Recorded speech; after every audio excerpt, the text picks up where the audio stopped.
ନମସ୍କାର, ସ୍ୱାଗତ ଆପଣଙ୍କୁ ମୋର ଏହି ସର୍ବଦେବାଦେବୀଙ୍କ ଧ୍ୟାନର ତୃତୀୟ ଭାଗକୁ ସ୍ୱାଗତ ଜଣାଉଛି। ଆଜି ଆମେ ଜାଣିବା ଗୋପାଳଙ୍କ ଧ୍ୟାନ। ତ ଚାଲନ୍ତୁ ଡେରି ନକରି ଆରମ୍ଭ କରିବା। ନବୀନ ନିରଦ ଶ୍ୟାମଂ ନୀଳେନ୍ଦ୍ରୀ ବରଲୋଚନಂ ପଲ୍ଲବୀ ଚନ୍ଦନಂ ବନ୍ଦେ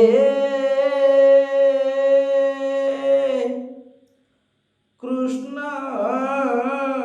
ଗୋପାଳ ରୂପିଣୀ।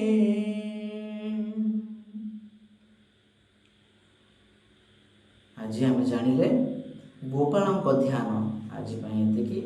ଆମେ ଆଗାମୀ ଅଧ୍ୟାୟରେ ସର୍ବଦେବାଦେବୀଙ୍କ ଧ୍ୟାନର ଆଗାମୀ ଅଧ୍ୟାୟରେ ଜାଣିବା।